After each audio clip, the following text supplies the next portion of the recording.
Good evening, ladies and gentlemen. My name is James Turner. I am the Assistant Manager at King Farm Citizens Assembly. I would like to extend a warm welcome to everyone and a special thank you to the City of Rockville, mayoral and council candidates who are participating in this event in person and virtual. King Farm is proud to host tonight's Candidates Forum because it serves as another opportunity for the candidates to present their visions, share their ideas, and address the pressing issues that impact the City of Rockville and specifically King Farm. Before we begin, I would like to introduce our moderator for the evening, Wendy Carpel. Wendy concentrates her practice in workers' compensation litigation and heads the Montgomery County Attorney's Office Workers' Compensation Division. She is a graduate of Haverford College and earned her law degree from Tulane University School of Law. Wendy has argued many reported decisions at the Appellate Court and Supreme Court of Maryland and lectured on the topic of workers' compensation in many venues. She is a full professor at the University of Maryland Global Campus, a past chair of the MSBA Negligence, Insurance, and Workers' Compensation section, a past president of the Maryland State Women's Bar Association, and a past chair of the Maryland Defense Council Workers' Compensation section. Wendy has won the Teachers Recognition Award at UMGC, been included on the Maryland Super Lawyers list, been named by the Daily Record as one of the top 100 women in Maryland, and been awarded the Maryland Association of Counties Recognition Award for all the work that she has done on behalf of counties throughout the state of Maryland. Now I'm going to turn it over to Wendy so we can begin.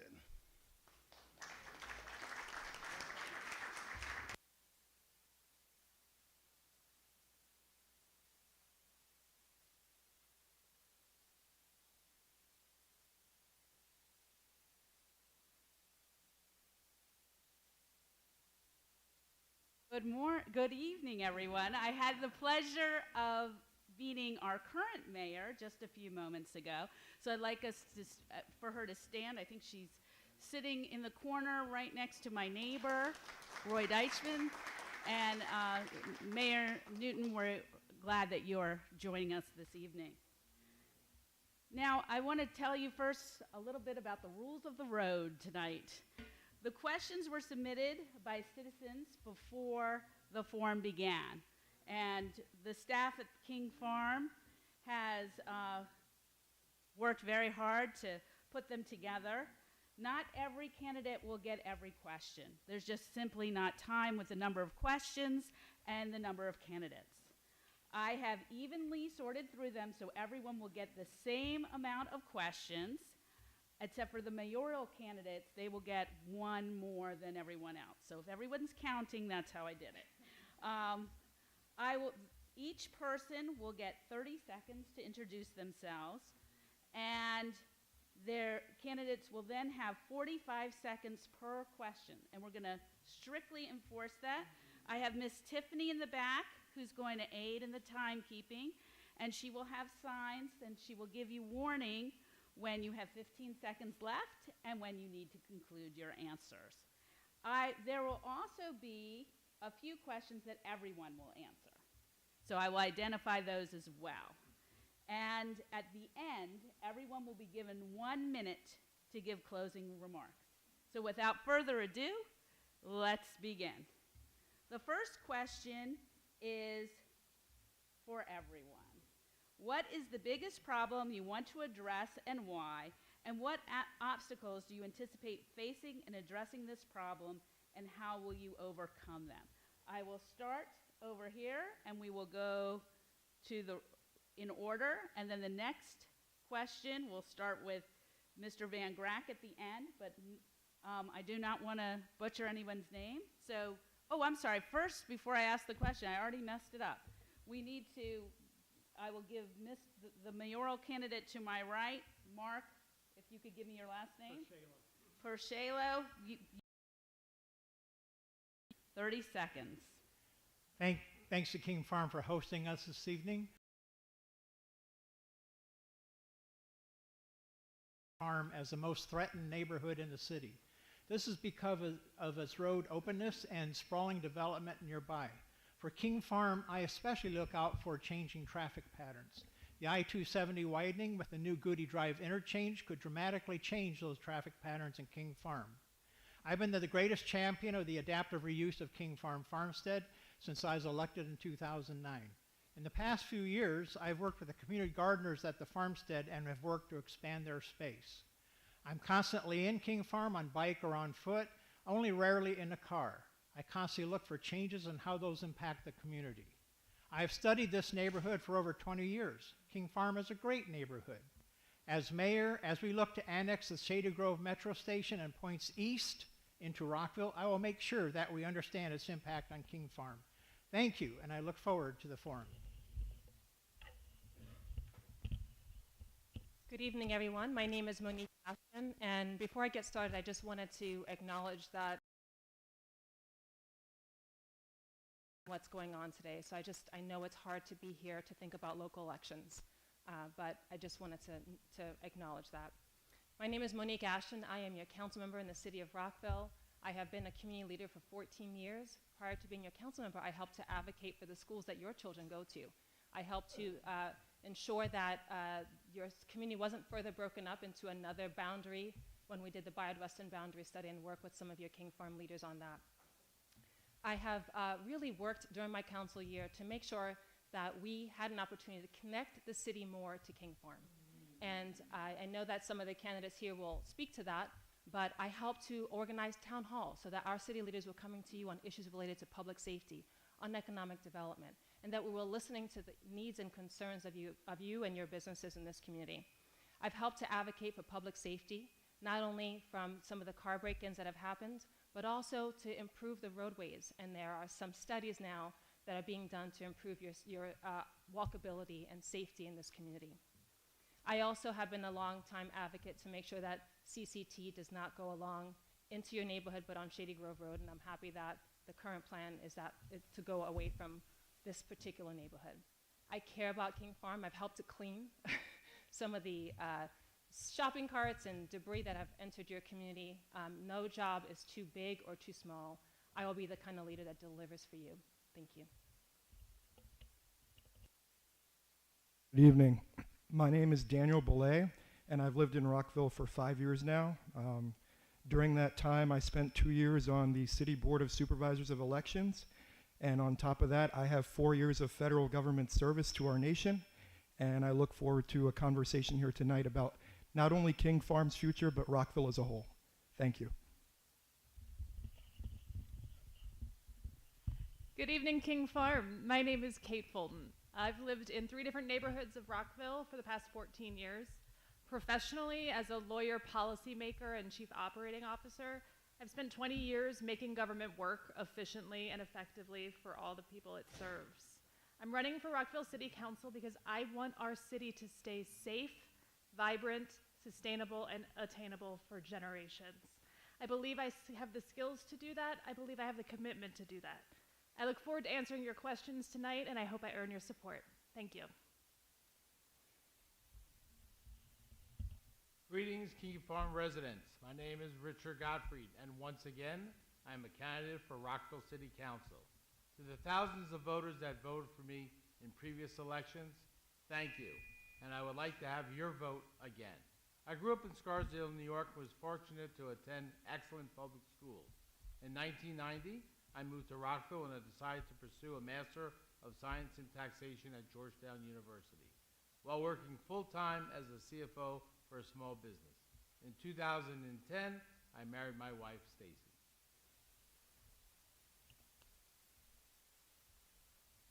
Hi, I'm Barry Jackson. Lord. Let's try that again. I'm Barry Jackson. As King Farm Citizens Assembly President, I want to thank all the candidates for coming out tonight. I'm your friend, neighbor, and a proud member of our diverse and large neighborhood.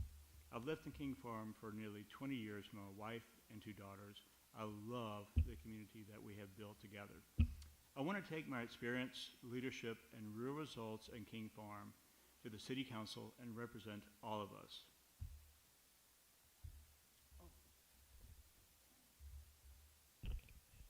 Good evening.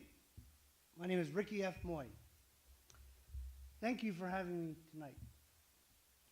You may have seen me walk around at the Maddie Stefanik Dog Park or at the park itself with my kids. I've been around the King Farm Park with my son's soccer team. Or you might have seen me walk around with my Cub Scout pack, cleaning up trash along the route. These are some of the important reasons, or some of the reasons I visit King Farm. It's truly an incredible place. I've had a chance to walk around and meet some of the neighbors, and I'm excited to listen and potentially help solve some problems that I see that this neighborhood's facing. So my name is Ricky F. Moy. I'm ready to serve.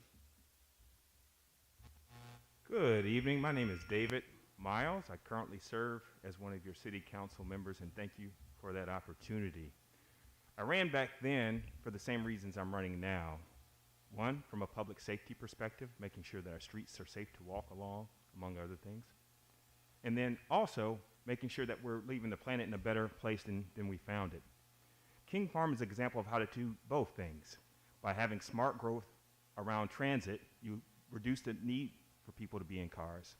In addition, having smart growth, high density around metro stations is one way for us to address the existential threat that climate change is. I thank you for your time. Thank you to the hosts. And I apologize in advance. I'll have to take off a little bit. I'm on daddy duty later on. Thank you.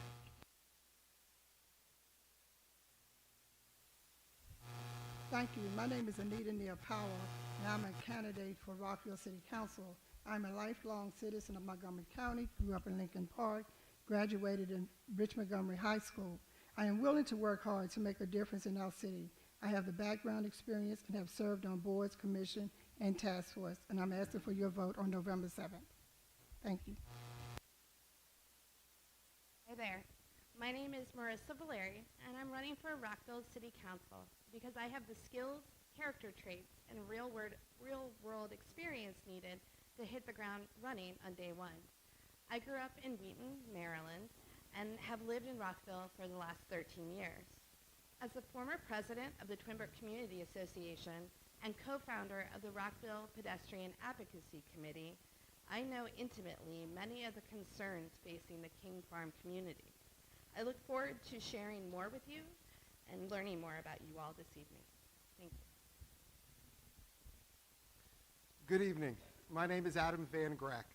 I grew up here in Rockville. I graduated from Richard Montgomery High School, and I work in Rockville Town Center as an attorney regularly interpreting city, county, state, and federal law. King Farm is a very special place to me. My parents live here. I have a lot of close friends here. I see a number of them in the audience, and I spend a large amount of time here. I am committed to making sure that King Farm's voice is heard on the city council and addressing the needs of this wonderful neighborhood that means so much to me.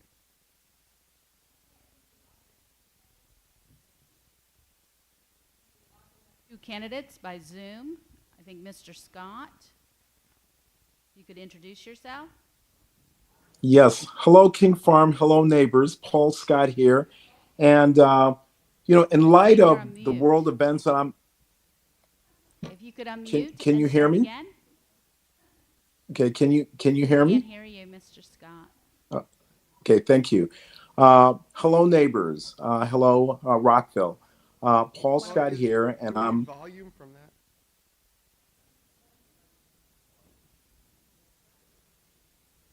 Is this better? Testing? Okay, Mr. Scott, we think we've gotten, it was on our end. If you could start again. Okay, not a problem. Thank you. Hello, Rockville. Hello, King Farm neighbors. I'm across the world right now doing a trip with a church, and you realize how blessed we are in the city of Rockville, considering events that are going on. I'm currently serving as your vice chairman of the board of trustees in Rockville. I previously served as the chair of the board of code compliance. I've also served in federal levels as a senior executive for the last 10 years. I've managed budgets of over $35 billion. I've managed field offices at the federal level for 65 locations.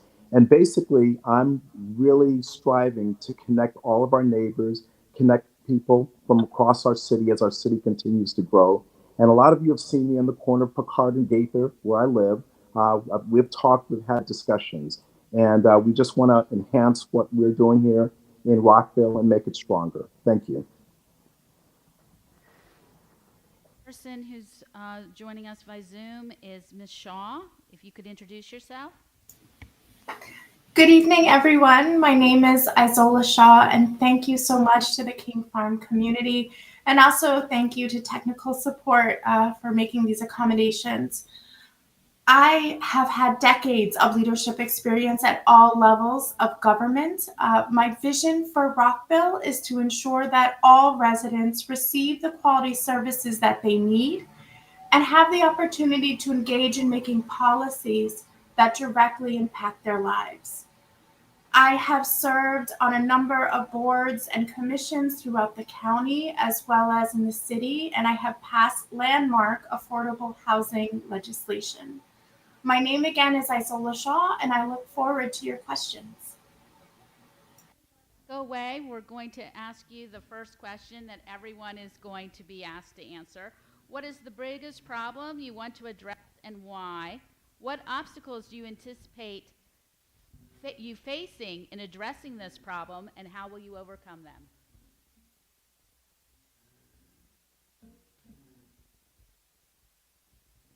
Ms. Shaw, are you there? Should we move on to Mr. Scott? Yes, I'm here. Can you hear me? Yes, if you could answer that question. Awesome. Okay. The greatest problem, frankly, I think it's really managing the growth of our city. Rockville, going around talking to folks from across the city, we have folks who have been here 40 years, grew up here. We have a lot of folks who are moving to the area. King Farm itself, prime example, very new, relatively new neighborhood, new area compared to some of those that have been here.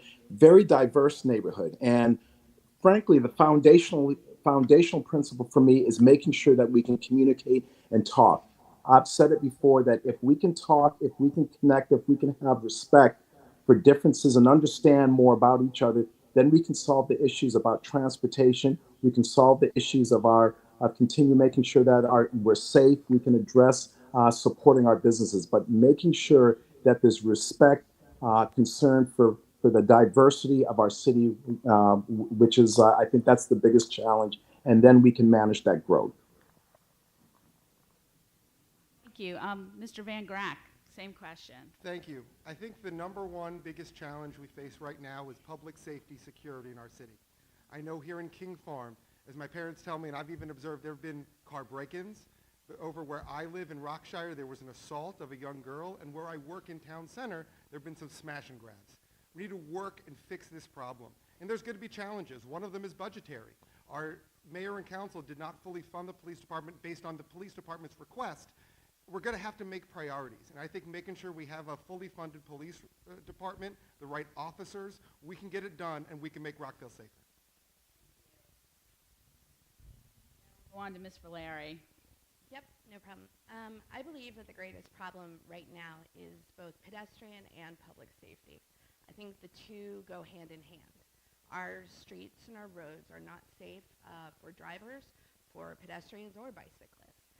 The community here in King Farm is very similar to the community that I come from in Twin Brook. We're surrounded by state highways. We have to get more creative and more innovative to work with the State Highway Administration to make them safer and more walkable, more enjoyable to be walkable. And this is a great problem. It's going to require some hard budget decisions. Thank you. Question. The biggest problem I see is bringing together all communities. We are one city with many communities. I intend to work hard to bring all neighborhoods together as one with the same services across the city. I am a connector and have the experience to work with all people. And we need to get to know and to visit all of our neighborhoods. Miles, your turn. Thank you, ma'am. Thanks for the question. I'm going to give you the boring answer. I think the biggest challenge is budgetary. It impacts our ability to make streets safer by hiring the adequate staff to enforce the laws that we have on the books, to make changes where necessary. The budget also dictates what we can do for things like King Farm Farmstead. We had to postpone a number of our capital improvement projects in part because there was a decision between either raising taxes or continue spending like we're going to do. And that's a tough decision that we're going to have moving forward. And I look forward to being a part of that process if elected and hearing your voice and thoughts on that issue. Thank you. Same question. Good evening. Thank you. What do I see as a problem? Well, different parts of the city have different needs. That's number one. There's no universal need. However, we do all need to have the basic needs filled, clean streets, making sure that we're taking care of our traffic. In this area, I almost got hit tonight walking by Watkins Pond. So traffic doesn't always stop at the stop signs. Well, thank you very much. I will stop. Jackson. Thank you so much. So the biggest problem facing Rockville is really public safety. If we don't get that right, then it's hard to do anything. So fully funding our police is really important, and I disagree with Adam. I think that the mayor and council did a good job given the budgetary constraints, but I do agree that we need to make sure that the Rockville City Police Department stays the stellar unit that it is. So we need to fully fund it, and we also need to recruit new people. But apart from that, we need to fully fund the innovative policing programs that we have, like the mental health. Mr. Godfeld's turn. We only have limited time. Obviously, as a CPA, the only CPA running, the budget is our biggest problem. Rob DeSpirito mentioned that this was an unprecedented year with the previous mayor and council, and they should get a standing ovation. They had to face increases in commodities and contracts, and they had to deal with COVID and inflation. That's the number one issue. We have a projected tax rate increase for fiscal year 2025, and we need to, working together, to find which expenditures we need to possibly delay. Okay, Ms. Fulton, same question. I agree with some of my peers over here that the issue is the budget. And it's because the budget drives everything. It funds what we can do for connection, pedestrian safety, public safety, crime. It's limited. And it's going to be our biggest challenge to communicate and prioritize to allocate those funds to the highest priority needs based on community input. I think all of the problems that people up here will address, the answer requires funding. And it's going to be our job as elected officials to allocate those funds where they can have the biggest impact.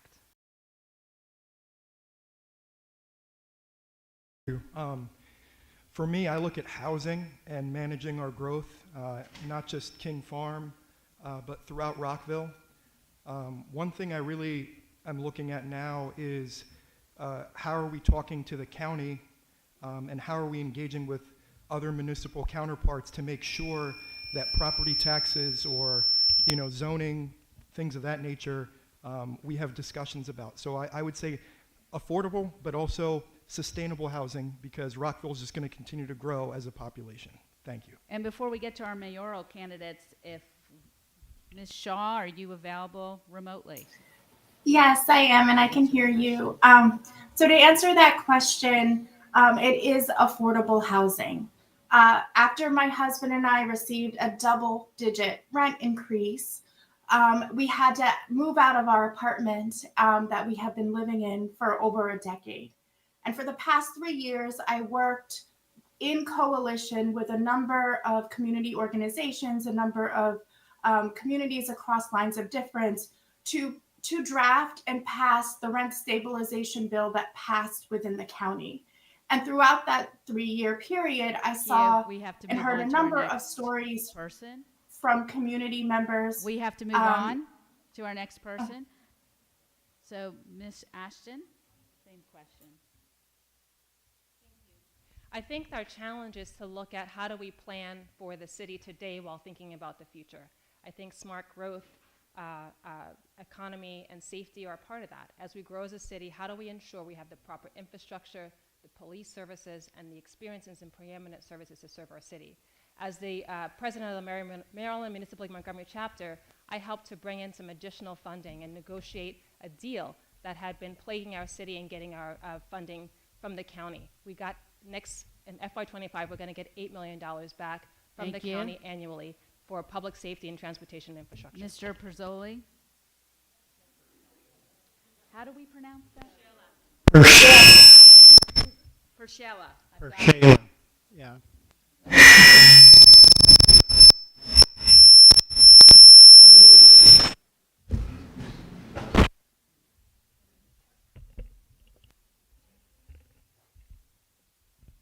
That squealing was not my answer. All right, citywide, I have identified housing costs as a huge issue for our children.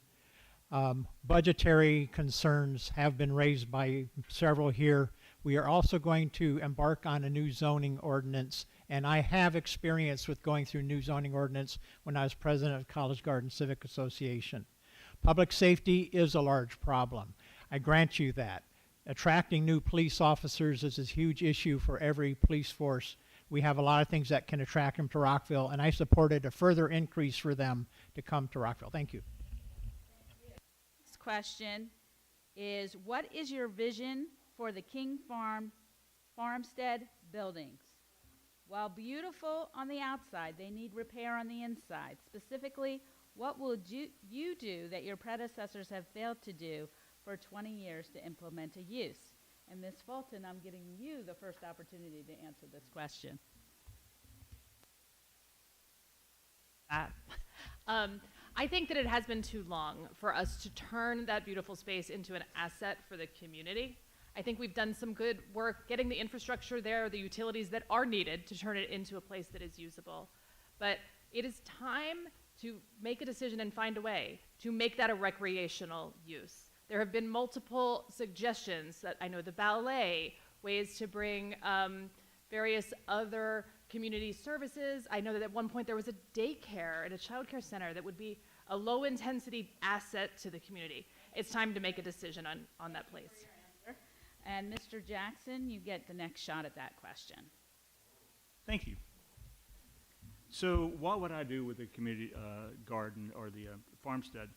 I would make a decision, finally, after 25 years of debate and studies and task forces, I would finally make a decision. I would use it for nonprofit incubator or arts or in cultural things, but also I would keep the community garden. Whatever we do, we should keep the community garden and actually try to expand it. So that's at least a little bit about what I would do with the King Farm Farmstead. Ms. Ashton, what would you do with the King Farm Farmstead? Thank you. I will note that the King Farm Farmstead needs some basic things to make anything happen. It does not have basic utilities. This mayor and council is bringing that in. I do think that it's time to move forward. I would support recreational facilities. I support maintaining the community garden. I support partnerships and looking for creative ways to get funding because it will take a lot of money to restore those buildings. When I say recreation, we have more communities building up around us. We have a whole new community coming in the King Farm district. We have some townhomes going up. We need more space for recreation services. Thank you. Ms. Powell, what would you do with the King Farmstead?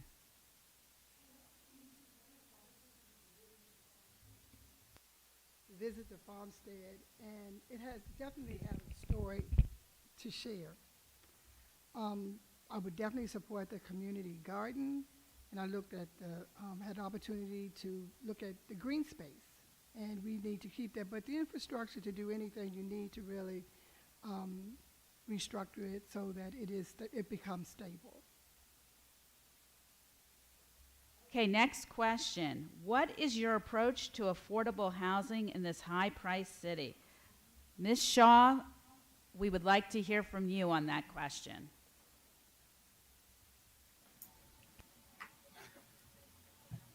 So affordable housing is something that I have been working on for several years within the county, within the city. Um, Overall, I would do three things. One, we need to build more housing, particularly around transit at different price points. Two, I would invest in and expand in our home ownership program as well as our rental program. As of today, there are 3 one-bedroom NPDU rental units available. That is not meeting the demand that we need.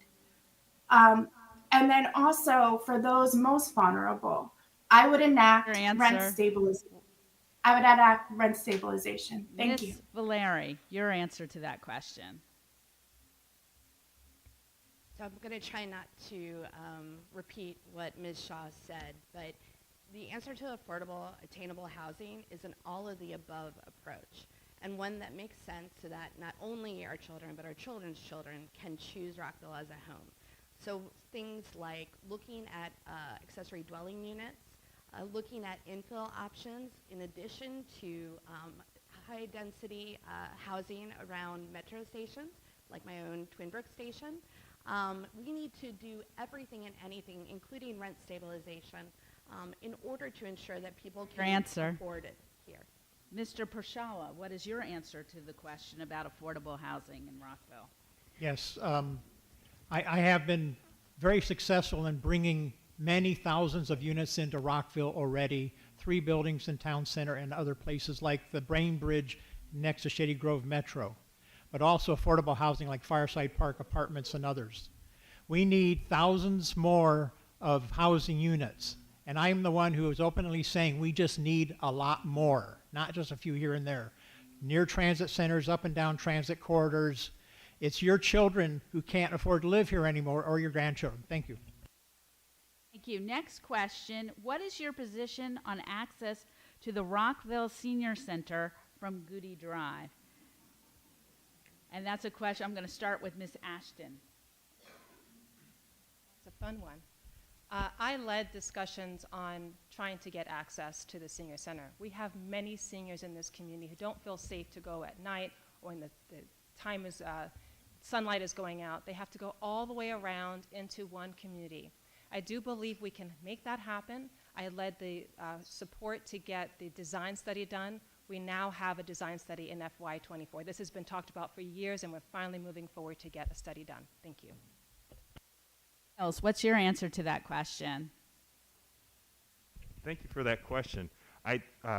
Walking up and down the streets of Woodley Gardens, there's a lot of turnover, a lot of young families with small kids playing in the street. So it's even increasingly important that whatever is done with regard to an extra access, that it doesn't become a cut-through for the neighborhood there. But I do think there is merit in having an additional entrance, because it will reduce, hopefully, traffic in the neighborhood. Just doing so with community input and making sure that it is not a cut-through. Thank you. Mr. Scott, if you can answer that question. Thank you. Thank you. With regards to the senior center, Hold the on access 1 on second, Goody Mr. Drive. Scott, we're unmuting you. Okay. We'll start your time again. Okay.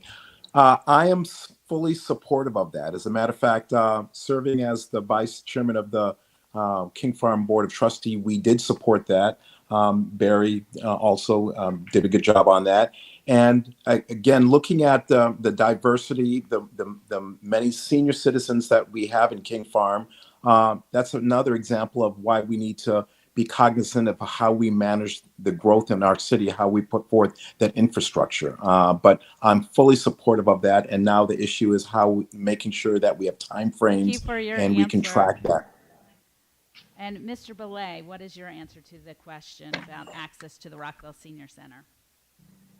Yeah, my response to that would be making sure we have adequate shuttle services at the correct hours. And another thing too about that would be if we can get more of that in terms of just the timing, right?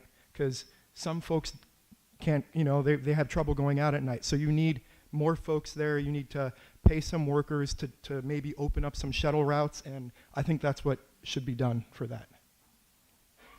The next question is, there's a concern that the King Farm Business Center has many empty buildings.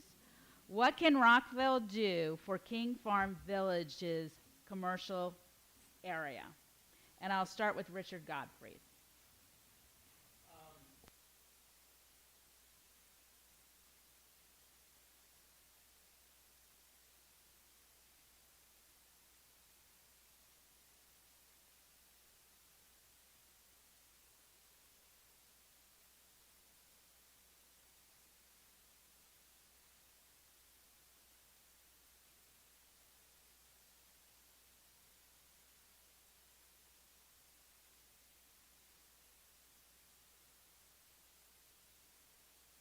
Start again? Oh, okay. So, the Chamber of Commerce is a great place to start. The other one Okay, thank you. You've used your time. is ready. I understand. Mr. Mew, if you could answer that question. Thank you.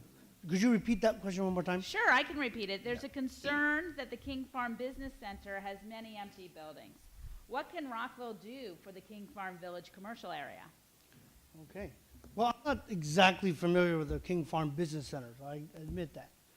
What I would like to do is hear from the residents here what they're missing. What are their needs? Are we putting something there that they need, or are we missing something that we would like? So I would just love to connect back with the community and figure out what is it that we're missing. Mr. Pershala, what is your plan? Thank you. I'm still waiting for the big fat sign from Highway 355 to King Farm Village Center. That's been something on the books for years. King Farm has asked.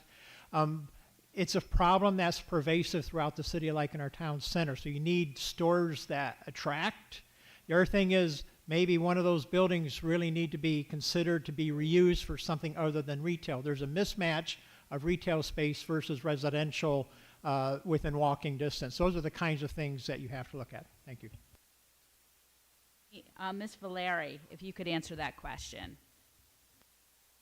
The issue is not one all over the city, because actually in Twinbrook, we did not lose businesses during COVID when other areas did. So what is the lesson there? Well, first I would start by talking to businesses.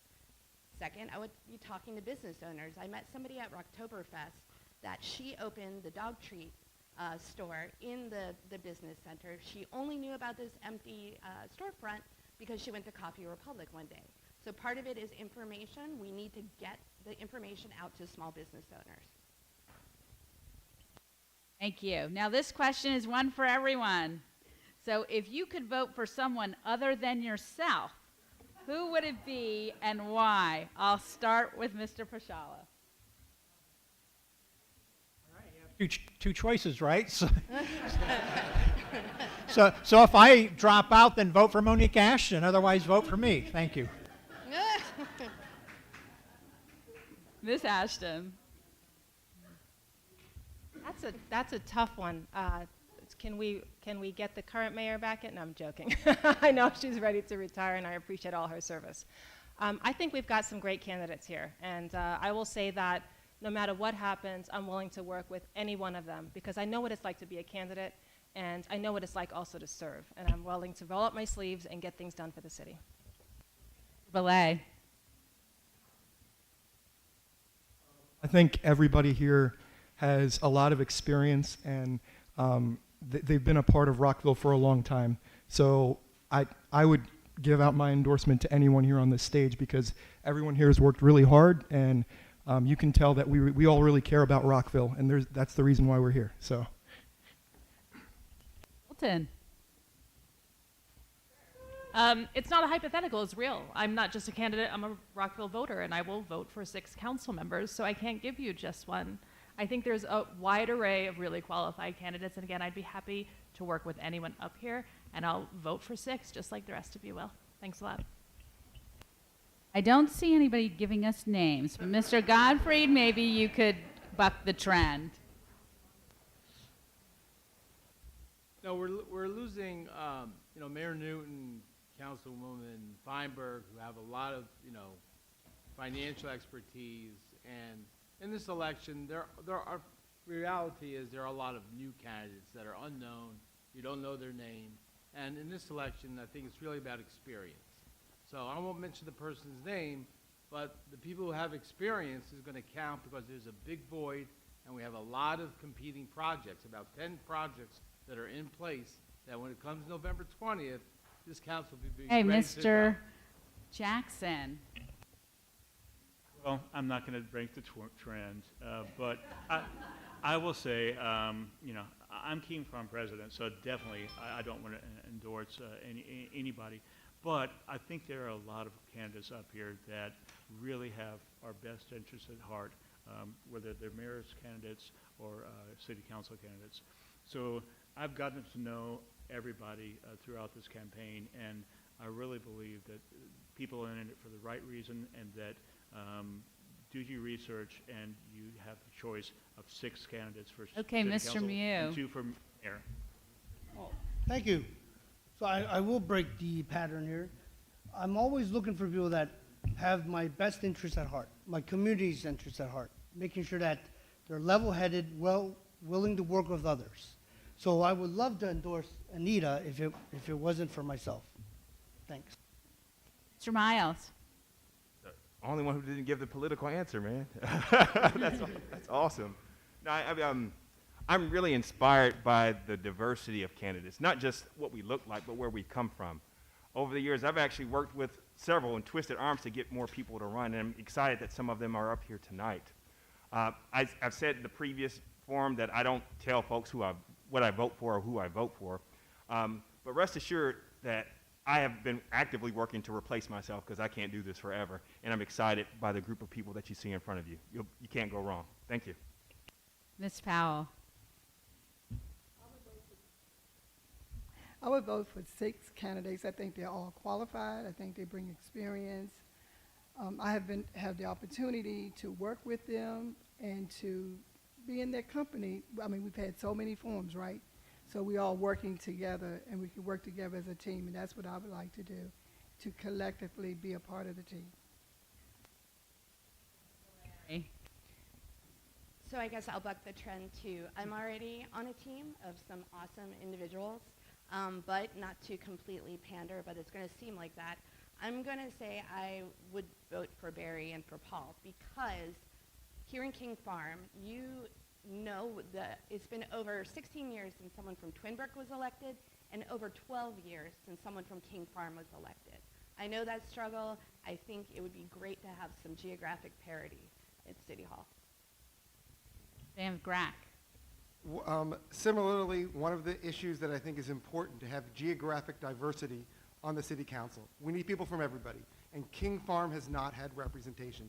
Just like I'm the only candidate from the west of 270, King Farm deserves representation. What Barry Jackson has done for King Farm has been tremendous, how he's led King Farm, and I can tell you that while there's many wonderful candidates here who I'll be voting for, Barry Jackson will be one of them. Mr. Scott. Yes. Am I queued up? Yes, you are. We can hear you. Okay, awesome. So great question. As you all know, I am running with 3 other candidates for council. Also, I'm supporting Monique. And I live in King Farm, and Barry and I have talked a lot about King Farm issues. I'm serving as the vice chairman, so I will support Barry as well. And we'll see who will be that other person that I will support. I appreciate the support David Miles has given me in the past, and we'll see how it plays itself out. Ms. Shaw, who will you support? Yeah, over the past few months, I had the opportunity to get to know all of the candidates, and I will be able to work with and govern with each and every single one of the candidates that are elected. And I've especially got to know those others. Thank you. Thank you. The next question is, what is your position on opening an access point to 270 off of Goody Drive? And I'll start with Mr. Van Grack. This is actually a good question because Rockville does need more access. The problem we have there is the amount of And I actually live in Rockshire, so this would be an area between King Farm and me, and it would impact when I'm visiting my family in King Farm. The amount of construction and chaos it would create there is something that we need to research, and I don't know whether I can support that. I love access, but we also don't need more gridlock in the city. Ms. Fulton, what's your answer to that question? Sure. One of the priorities that I'm running on is creating more connection, both physical and sort of bringing people together. I believe we need more access. I think it requires analysis, just like Adam said. These things are easy to analyze. What's the value there? Is there a location that causes less disruption to the communities and to the environment? Is there a cost that would be cheaper somewhere else? You take the balance of those things, you net them out, and you make a decision. I don't have all of those facts right now, but that's exactly how I would approach any decision. Access is important. Analyze the factors, prioritize, and make the best decision there.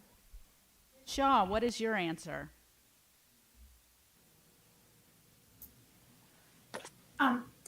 Similarly, I actually need. Wait one moment, Ms. Shaw, you're muted. Oh. Okay. Have we unmuted her? Okay, please start again, Ms. Shaw. Yes, similarly, I also need more information and data, and I would love to hear more from the community to understand how they are directly impacted. Okay, Mr. Jackson. You were going to ask me? No, I mean, similarly to other people's answers, I really want to study what it means, because they're going to take down, if I understand right, to build an interchange, they're going to take down the bridge for a number of years while they work on it. And I think that would be tough to go back and forth and do our business and live our lives. So we need analysis, and we need to understand exactly what it means to the community. Question is, would you support an effort to get the dates for the city, state, and federal elections aligned, so it was all on the same date, same year, etc.?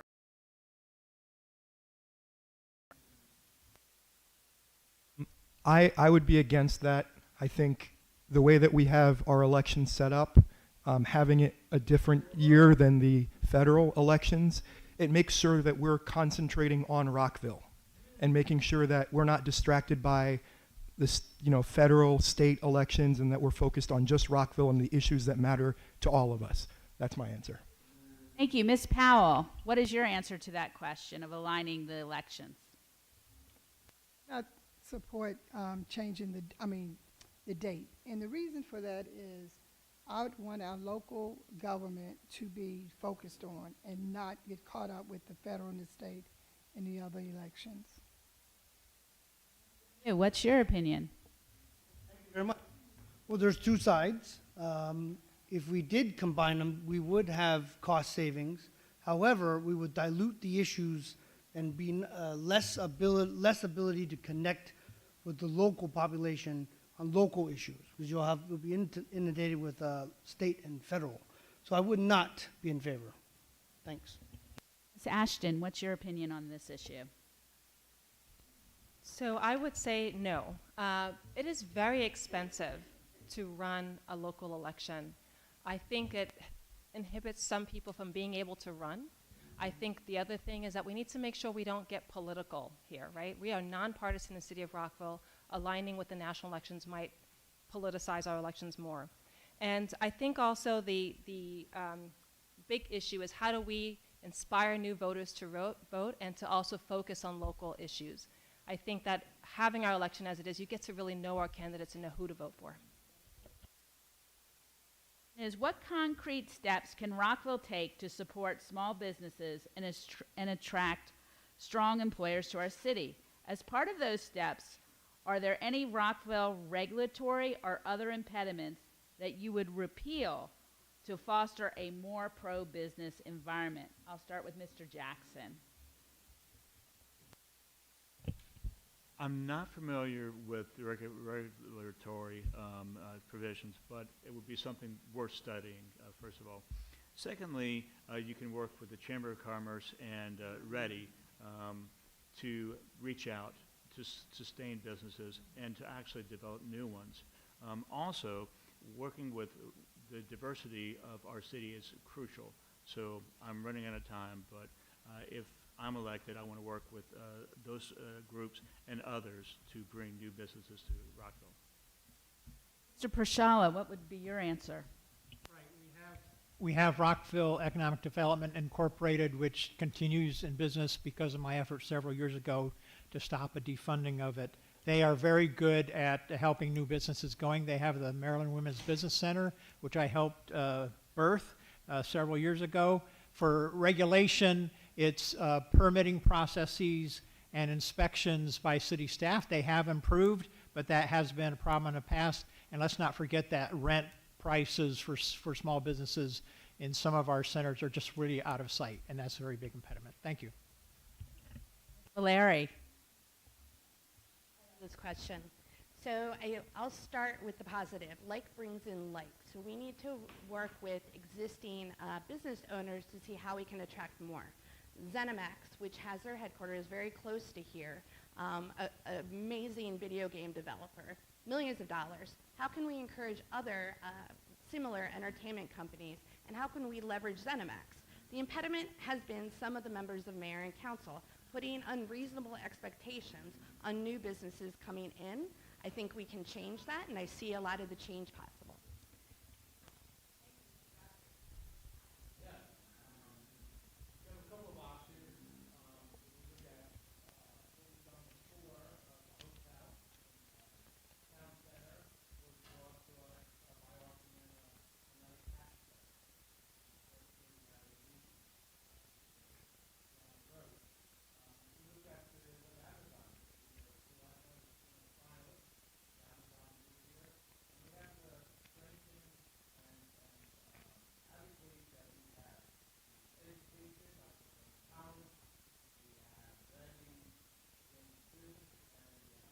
Thank you. The next question is, on October 2nd, 2023, Rockville published its Community Engagement Report, Town Center Master Plan Update. What are your key takeaways from this report, and how will you support or adjust the Town Center Master Plan? Mr. Scott, if you could begin with your answer. First of all, it was a great document. I serve on the Transportation and Mobility Commission, and I'm proud to say that we offered some very constructive criticisms and some improvements to that. Brian did a great job. One of the things that we need to do now is make sure that with this master plan, with the Vision Zero, with a lot of our other things that we do have in play, making sure that we're consistent, that we're tying these together, and that we start to execute accordingly. Obviously, we talked about the budget and some of these other pressures, but we now need to move forward in executing against a lot of these plans that we have in place. Ashton, what would be your answer to that question? So I think that we had a comprehensive plan, and I'm really thankful and supported creating the Town Center Action Plan. I want to first give a shout out to our staff and all the people who participated. It was very intensive. We got a lot of feedback. I do think we need a range of things. We need wayfinding. We need to be proactive about businesses. We need to look at the reuse of some buildings so we can support housing. We need to also look at how do we support folks who are being able to come in and see on 355 or the Metro what's there. Like the King Farm Village Center, Rockville Town Center is largely hidden, and we need to address that. Thank you. Ms. Fulton, what is your answer to that question? My question, I did read the report the day it came out, and it is a fantastic piece of work by the city. What I take away from that is three things. The community wants, and it's creative and more denser uses there. That was claimed clear in the survey to make it more vibrant. 2, the community wants connection and transit. We want to make sure it's accessible, visible, you can get to it easily. And 3, my takeaway was people are looking at it holistically. Sometimes people just think of that town square as town center, but if we can look at the whole expansive space as one connected center of our community, it opens up a lot of options. Mr. Miles, if you could give us the answer to that question. Thank you for that question. I think several things, broad brushstrokes about town center have already been mentioned. I I'm excited that for at least the town square portion, we do have new ownership, new management, who's looking to do some innovative things that will help bring more foot traffic there. We also have to make sure that if we're bringing folks there, that it is accessible, as was mentioned previously, you know, addressing some of the brick paver issues that can be difficult for some people to traverse. And then taking a step out, there was a talk about the, oh. I have to keep us on time. The next question is, the city of Rockville has a robust parks and recreation department. Many activities, particularly swim lessons and pickleball leagues, sell out in less than 1 minute on sign-up days. What will you do to increase access to Rockville's most popular activities? And I will start with Mr. Mew. This is a question that's near and dear to my heart. My wife is always on the lookout for events for my kids to do, soccer, swimming, and whatnot. And yes, they are usually sold out. How would I? Well, if we dedicate more funding, it's only a limited budget that we have. So we would love to work with nonprofits to get more time for lifeguards, more instructors. That way we're actually expanding the services at a lower cost. That's my thought. Thanks. Mr. Belay, what is your answer to that question? So as a former collegiate athlete, this is near and dear to me as well. I grew up on Parks and Rec, and I think it's very important, again, to when it comes to what we want for our children in the community and how we can revitalize different parks and areas. I think there's a lot of room to grow, and again, community input is key in order to make sure we have the right parks and recs. So that's my answer. Ms. Powell, how would you address this issue? Having more hours available for our residents or others to go to the recreation center. I'd also offer up that there's many community services that are provided at the recreation services, and that we need to advertise it more so that it becomes a part of the whole. Thank you. And Ms. Shaw, if you could answer that question.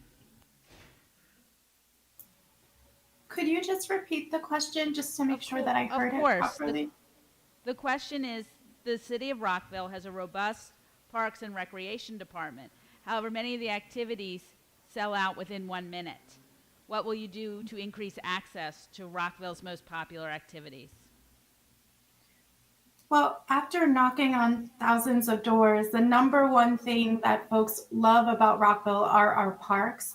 And so I do think we need to invest in our parks and expand the services. I also think that we need to be able to provide more connectivity to certain parts of the city to our parks. And also, I think we need to have some more community engagement, because I think there's more that we can do with connecting people to services and using our parks as a space to do that. Thank you. Next question is, how do you plan to address traffic issues presented in the EYA development plan, referring to the King Farm Buick property? And we'll start with Mr. Pashala. Thank you. I think this question is referring to the cut through from EYA property to Pleasant Drive, right? Okay, so it's there. Basically, any new neighborhood needs at least 2 entrances and exits for public safety reasons, so it is there. That was the only place it could be put. But we really need, I mean, there's one on 355 too, but you need 2. Yeah, Shady, and we cut that one off because that was cut off a decade ago, that possibility. That was cut off, sorry.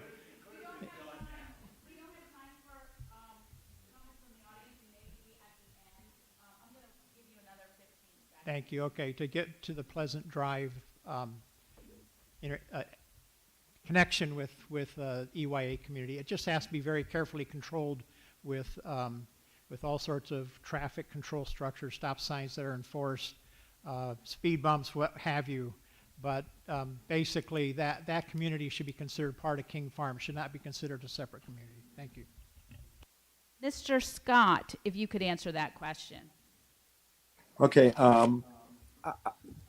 that situation and how all of that played out was one of the reasons why I actually um, asked for an appointment for the city's Transportation and Mobility Commission, because I was not comfortable with the way that the algorithms and the way that the process to have that approved, and basically saying that there was not going to be an impact in the community. I live on Picard Drive.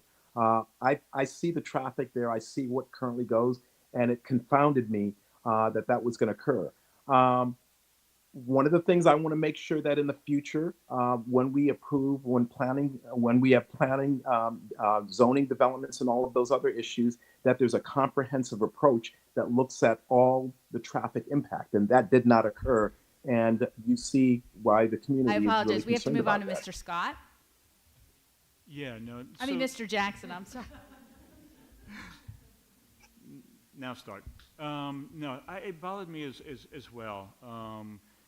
We made changes, or we recommended changes that were implemented, but as Mr. Scott was alluding to, and there were some city traffic studies that, frankly, I questioned. So I'm not happy with how it came out, but hopefully I will be on the council and others, and we'll be able to have a look at what the cities say.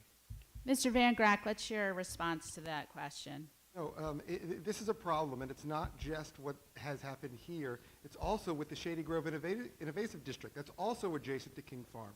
Also happening in my neighborhood with the Rockshire development.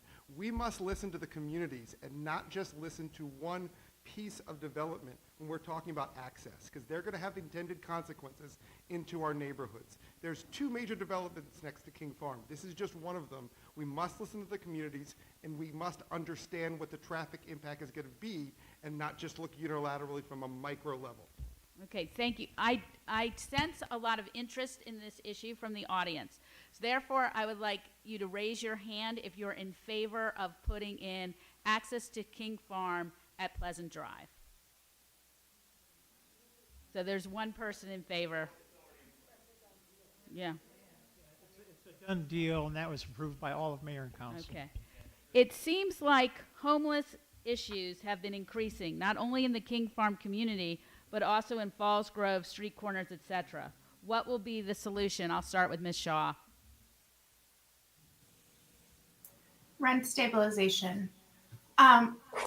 So those that are most vulnerable are those that are spending 50% or more of their income on housing.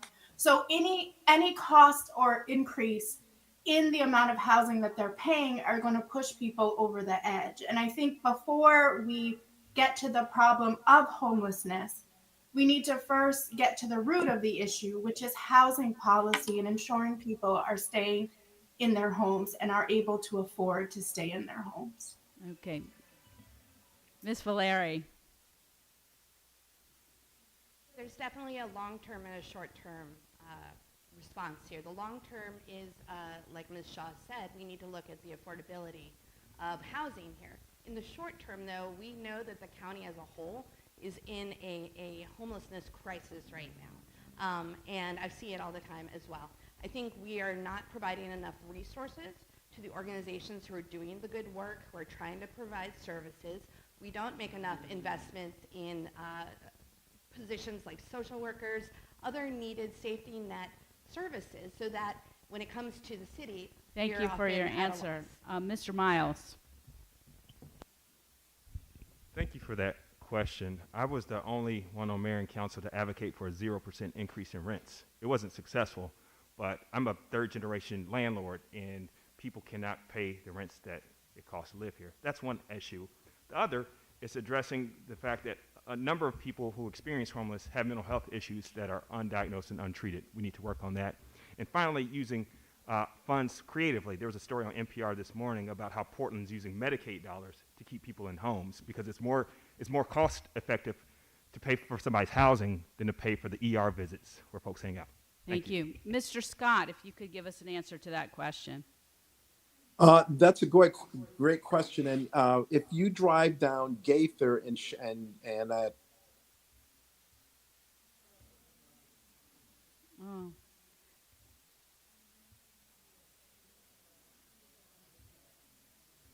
Okay, the we'll come city back. was able to work with the Montgomery County in solving Mr. that Scott, issue. if you And could that's start what we your need answer more of that again. approach. Mr. Scott, you Sure. froze, and we're going to give you your 30 seconds if you could start again.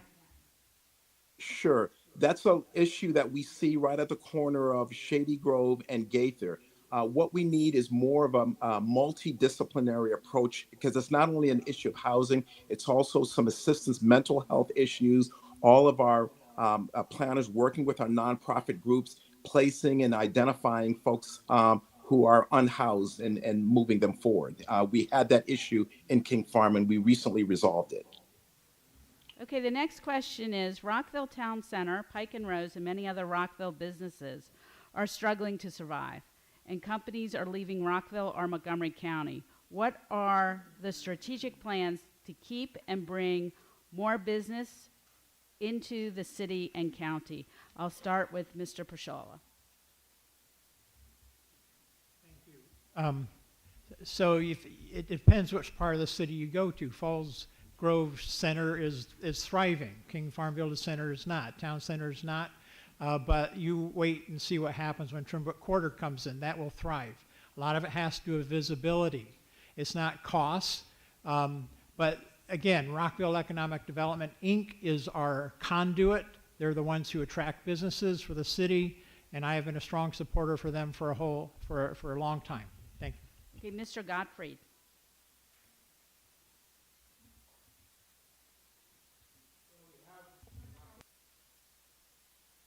Rockville Economic Development, Inc., we just re-up them with a nice package of money to go and revitalize a lot of portion of the city.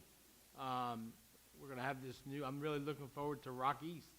That's going to revitalize the Goody Drive. They're working with the town center businesses to see what needs they have. And so I think it's reaching out to the businesses and attracting, and again, touting our excellent education, our high schools, our Montgomery College. Thank you. Ms. Powell, what is your answer to that question? Can you repeat the question, please? Sure. Rockville Town Center, Pike and Rose, and many other Rockville businesses are struggling to survive, and companies are leaving Rockville or Montgomery County. What are the strategic plans to keep more businesses in the city and the county? I think by offering incentives to even new businesses into Town Center. I just don't want to focus on Town Center. You got the Rockville as a whole. And somehow I know we tend to just go there. And I think that we can bring business in if we market the fact that they could do business in Rockville. And also that the,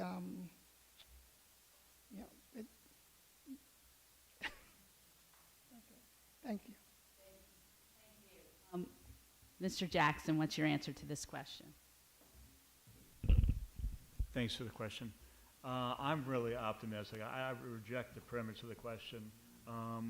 But first, I mean, we should build for the future. And by that, I mean adequate housing, affordable housing, building green energy, EVs. I mean, the next generation of business people are going to be younger and embrace new energy and new efficiencies. So we should start now planning for the future and building for the future. Okay, the next question is for everyone. What are the candidates' positions on the referenda by a show of hands? So the first one, who is in favor of lowering the voting age to 16? And I don't know how we can get Ms. Shaw and Mr. Scott's position. Who is I can yeah. I can just tell yes you or what my no. position is. No. And what about Ms. Yes. Shaw? Yes. Okay, and the next question is to permit non-citizens to vote. Who's in favor of that? And Mr. Scott, your position? I raised my hand on that. And what about Ms. Shaw? Yes. Okay, who's in favor of setting term limits? Raise your hand. And Mr. Scott? Yay or nay? I'm sorry, did you hear me? No, we did not hear you. My hand is down on that. I did not raise my Okay, hand. and what about Ms. Shaw? Yes. And then finally, creating representative districts. Who's in favor of that? And Ms. Shaw? Yes. And Mr. Scott? My hand is up. Okay. The next question is, what is your plan to combat the rising crimes and gun violence in the city? Ms. Powell?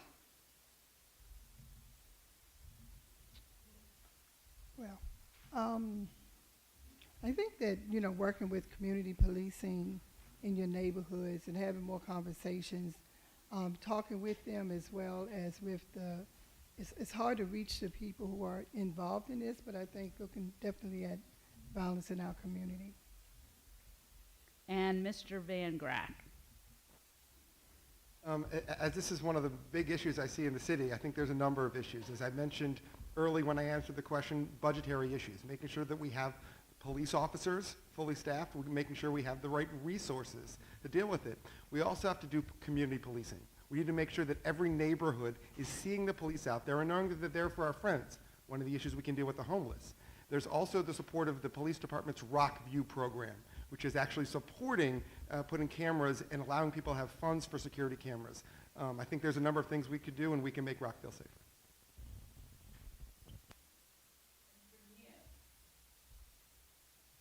Thank you very much. Could you repeat that one more time? What is your plan to combat the rising crimes and gun violence in the city? Okay, thank you. So this is an integrated problem. You have different types of crime, different types of people coming and commit it. So I like what I've heard for the approach of having additional cameras. That helps the police do their job on the back end. I do support having more police visible on the streets. That's an actual deterrent. But I also like to have community members work with each other and report information so it's not only known to a certain amount of people. Make it be on the lookout. But thank you. Ms. Valeri? I agree that there is no silver bullet solution to crime, and I think that anybody that offers one should really reflect on it, right? I'll take one aspect of crime, and that is an increase in juvenile crime and what happens when young people are not given more opportunities and more things to do in the community. So I'd love to see us develop a youth center. We have a senior center. I think a youth center would be absolutely incredible. And I'd also like to instate midnight basketball tournaments and give people good things to do. And the next question is, what is your plan to reduce road accidents and make the roads safer within certain areas of Rockville? For example, King Farm and 355. Mr. Miles, I will start with you. He left. Okay, well then I will start with Ms. Ashton. Thank you. I have been a major champion for Vision Zero. I think that outlines a very comprehensive approach. Right now we're designed to move cars quickly, but we have not adapted yet quite fully to think about people who are walking and rolling. I actually worked with King Farm to get our police to come to your meetings to talk specifically about what are the areas in King Farm where we have the most concerns. I have led the efforts to coordinate with SHA to make sure that we're looking at where there are the most serious crashes and fatalities and to direct intervention right at those places. And we're developing a pedestrian plan and a bikeway master. We have a bikeway master plan as well. Your answer to the question.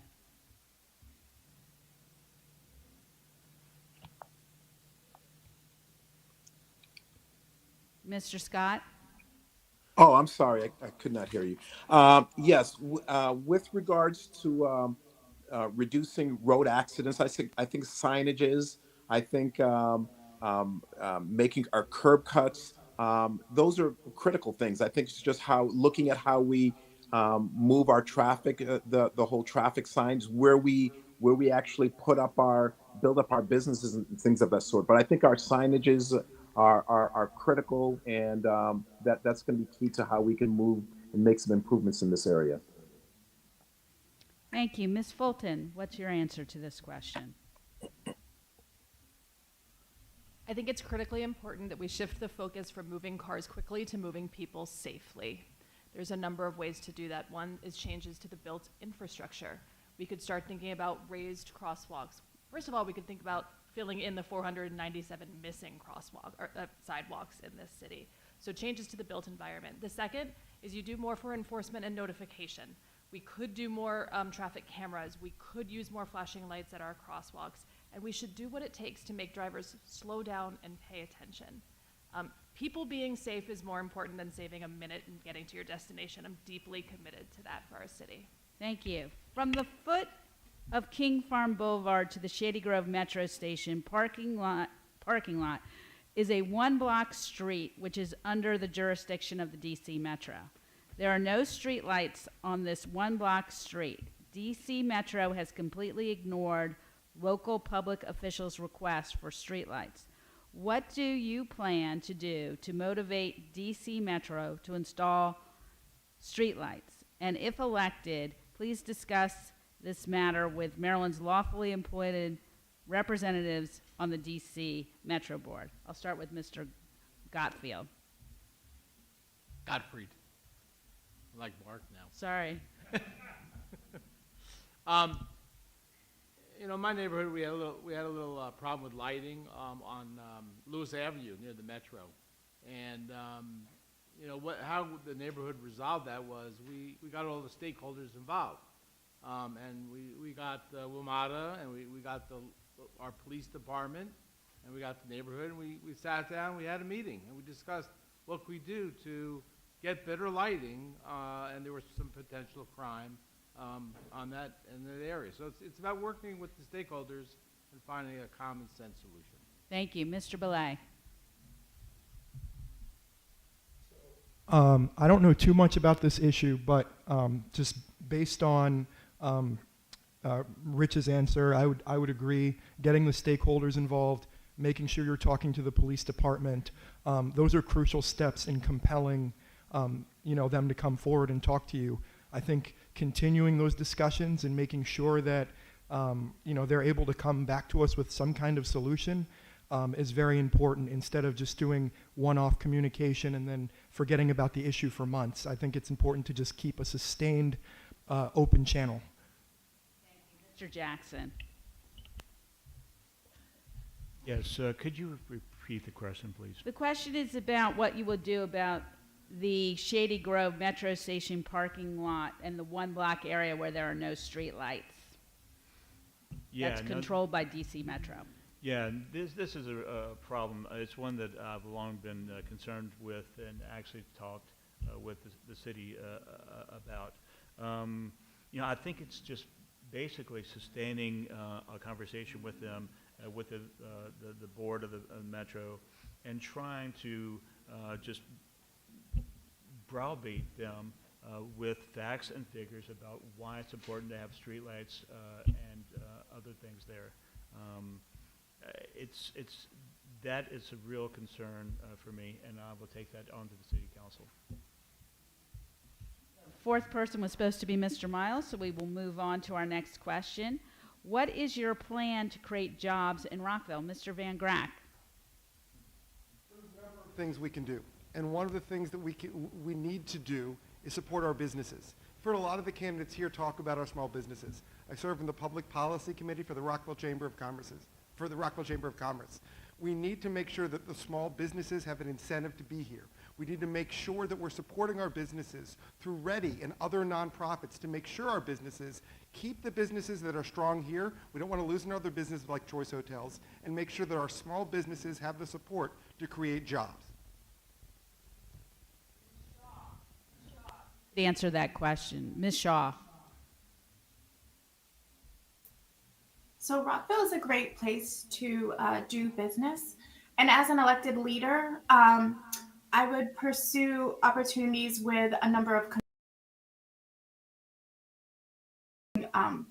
nearby federal agencies, as well as the county government. I also want to work with Montgomery College to strengthen a pipeline of entrepreneurs and provide affordable business incubators.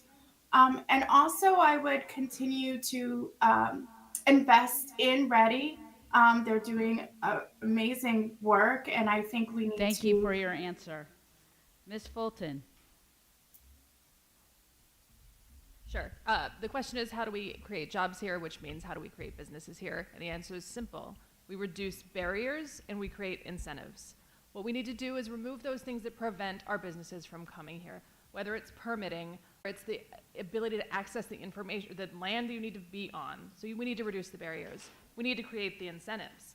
We need to make sure that we're a welcoming place. We have transit and housing for the employees. We've marketed ourselves and shown what we can be. We have Rock East. We have the Life Sciences Center. We need to do what Ready's already doing and build on that.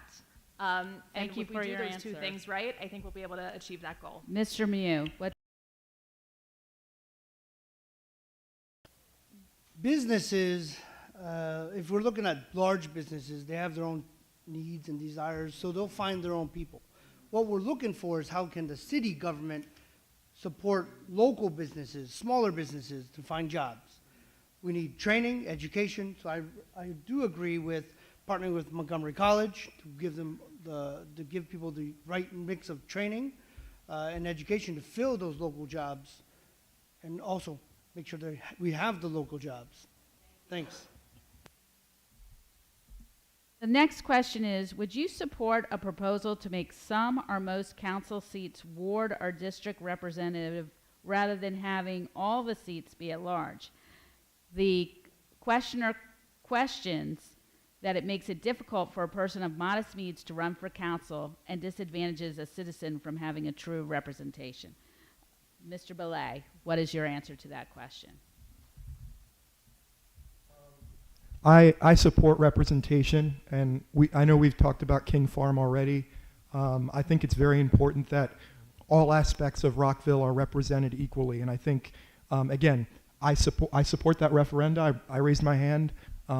It's something I'm thinking about, and again, we talked about Twin Brook, we talked about King Farm. I think it's about time that we get someone on the council who represents all ideas in the entire community. So that's my answer. And what's your answer to that question? I just wanted to speak to the referenda questions. I'm going to be a mayoral candidate that will listen and convene after we see the conversation and where people land on this. I don't think you want a candidate who's going to just make a decision based on my personal. I need to be able to listen to you all and hold public conversations about this and how we get it done. I do believe we need better representation on mayor and council. That's why I voted to expand the number of seats. I made the motion. It's been talked about for about 10 years or more. I also think we need to reduce the cost barriers. And if we do districts, we need to think about things that, what do we do when we increase housing in an area and we have many more residents? How Thank often you. will we Mr. redistrict? Pashala, if you could give your answer. I totally support some representative districts along the lines of what the county does, where some are at large and some are districts. But the districts will be rather large. Maybe 3 districts, one west of I-270, one between I-270 and 355, and one east of 355, or some other configuration. That needs to be sorted out. I personally thought we should have gone to a council of 9 or even 11 people, because if you want to represent every part of the city, you can't do it with 7. You certainly couldn't do it with 5, but even 7 won't do it. Thank you. And Mr. Van Grack, you get the final word on this.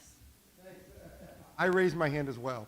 I've been a big proponent of making sure that we have geographic diversity. It's one of the reasons why I mentioned Barry Jackson. I'm the only candidate west of 270, so my area might not even get representation. We need to have geographic, but similarly, we also need some candidates that are there for all of Rockville. So it's not limited to just regional areas, because King Farm needs to be represented not just by their individual, but by some others as well. So some type of hybrid, I think, would be a wonderful idea for Rockville, and I would definitely support it. Come to the time in the presentation where each of you will get the opportunity to give your closing remarks. You will have 1 minute. I will start with Ms. Shaw, since she was the last to give her introduction.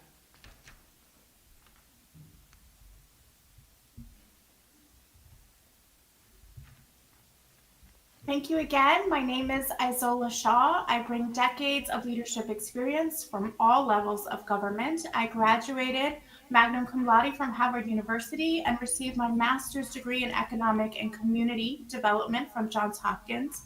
I advise 500 local governments across the U.S. on strengthening their infrastructure and building our community resilience with FEMA. Throughout the pandemic, I worked at NIH to improve all Americans' health outcomes, and I've been appointed to several county city boards and commissions on the local level. My vision for Rockville is simple yet powerful. I want to ensure that all residents receive the quality services that they need, and they have an opportunity to engage in making policies that directly impact their lives. My name again is Isola Shaw, and I ask for your vote to make sure that we are a city that is a place for everyone. Thank you. Thank you. Mr. Scott, if you could give your closing remarks. Sure. First of all, I'm happy to currently serve as your vice chairman of the Board of Trustees in King Farm. And one of the things that I'm very proud of is during my tenure here has been to really connect and bring people together. We've had some thorny issues within King Farm, and I think that that's representative of the approach that I would take should I be able to be on the board or be on the city council. Sorry, it's 2:00 in the morning here. Basically, I've served as a federal government executive for the past 11 years. I've managed budgets of over $30 billion. I've managed large teams. I'm very good at strategic planning, holding people accountable, making sure you have metrics. And I think that that's one of the things that we need to focus in on Rockville. Challenges, supporting our businesses, bringing them together. Thank you, and Mr. dealing Scott. with some of the growth issues. And I ask you for your support. Mr. Van Grack.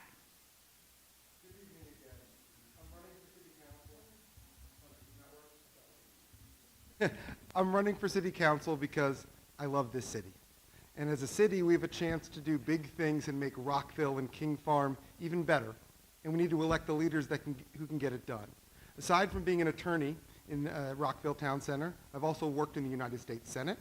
I was served on the Maryland Juvenile Justice Advisory Council, and I currently serve in the Rockville Chamber of Commerce's Public Policy Committee. In these positions, I've been a consistent advocate of the things that are important to King Farm: safety and security in Rockville, preserving the green spaces in King Farm as well as in Rockville, and also with regard to getting businesses and the support of the businesses in Rockville. These are the important issues to me. They're important to King Farm, and they'll be important to me when I serve on the council. Now, I know you've only just had a few minutes to hear about me and my positions here, but I want to let you know that you can learn about me on my website, vangrack.org, but I'm also having a pizza party this weekend. I know I know there's a number of King Farm folks that are already going to be there. It's going to be at Giuseppe's this Sunday at 2 p.m. Feel free to come by and talk to me about Rockville. Okay, Ms. Valeri. Thank you to the King Farm Assembly for this opportunity. You know, it's easy to talk about the issues when the cameras are on. It takes empathy and a strong work ethic to do the job when no one is watching. And that's what I'll do when I'm elected. I'll work to make sure everybody has a chance to thrive and not merely survive.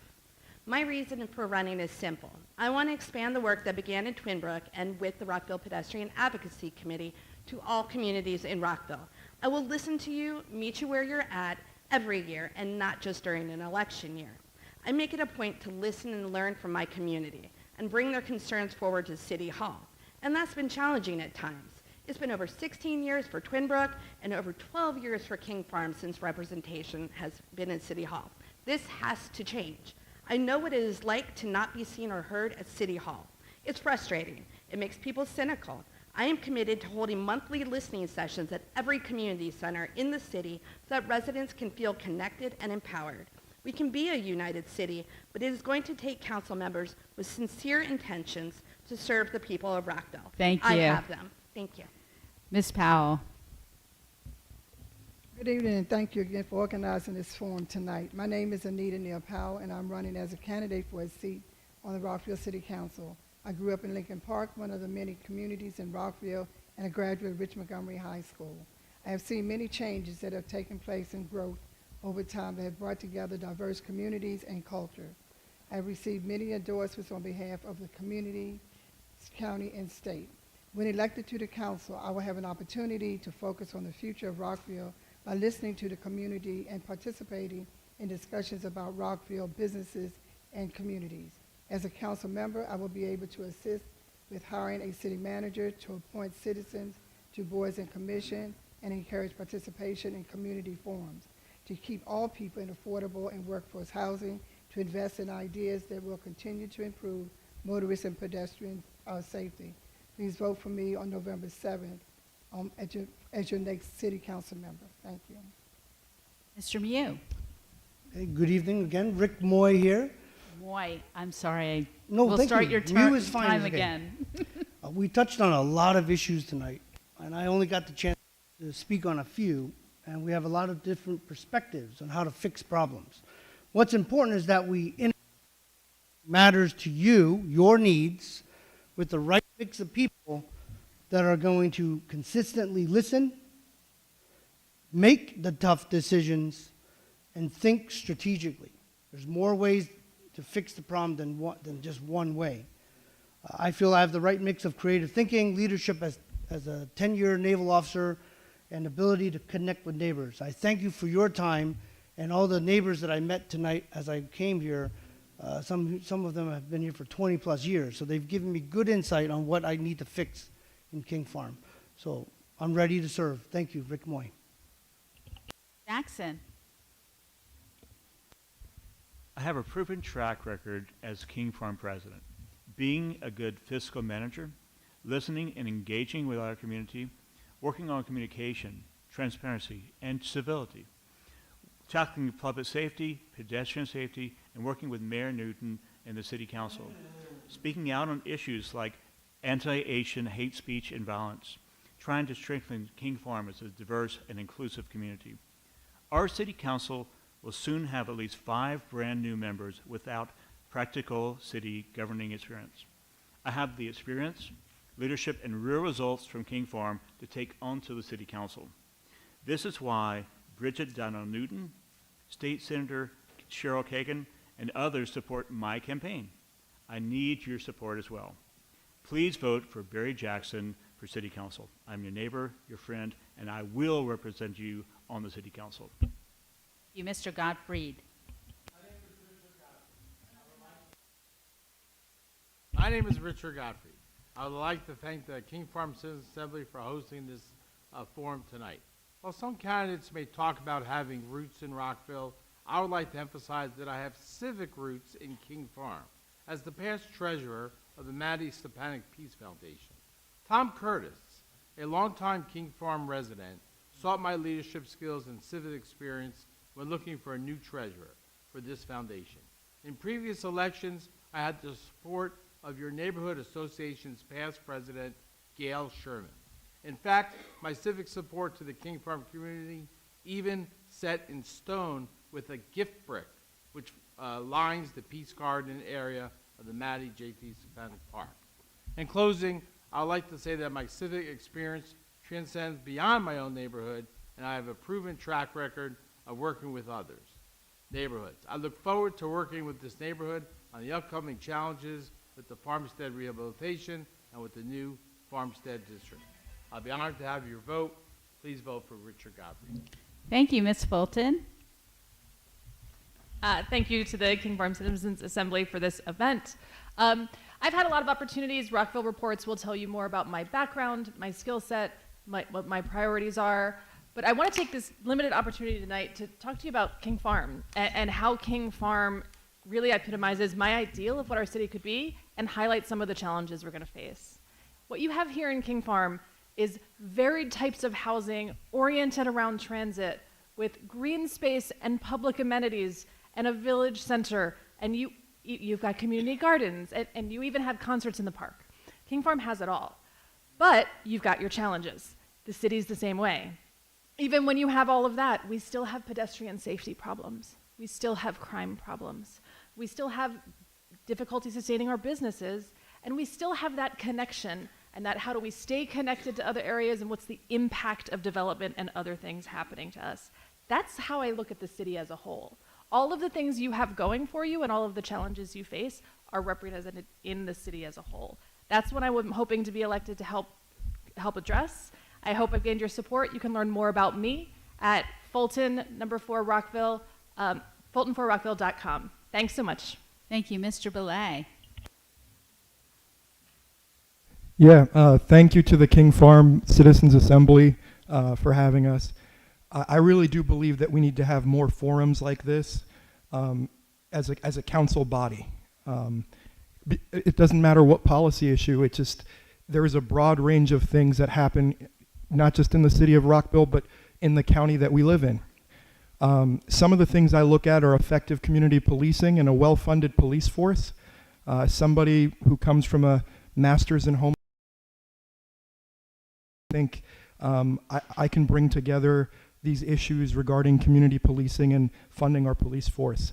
I also look at veterans and our retirees in the community, specifically King Farm. How are we going to get these resources together to make sure that everybody has the right things that they need here from the county level as well? Lastly, if you vote for me, you're going to have somebody that is willing to listen and is going to have a balanced set of ideals. And please vote for me on November 7th. Thank you again, and have a good evening. Thank you, Ms. Ashton.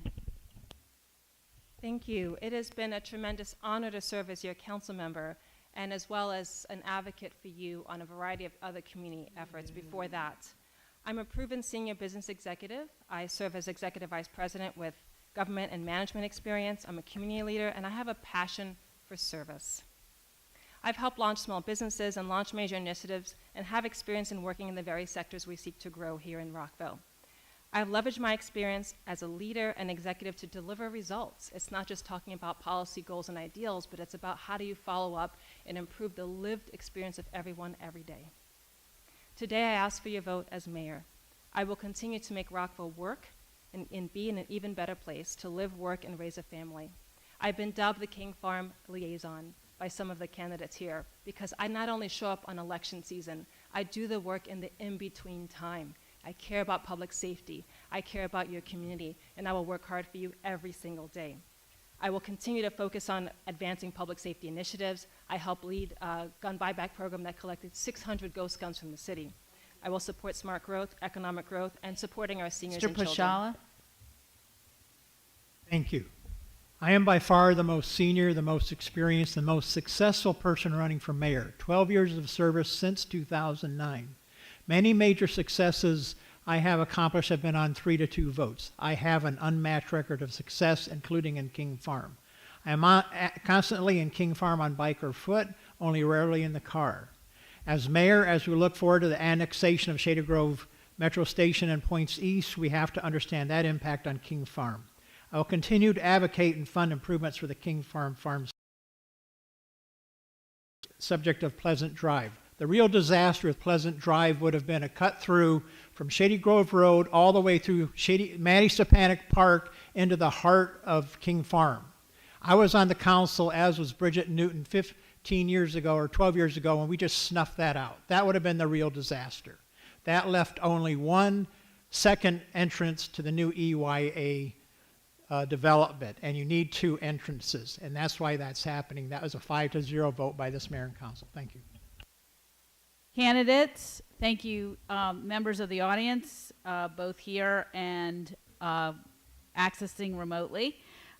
Any mistakes that were made were my own and no one else's. I apologize for any, I know I mispronounced at least 3 people's names. I apologize for that. I want to thank you. I think the candidates did a fantastic job, and I will turn it over to our staff at King Farm who have done an excellent job.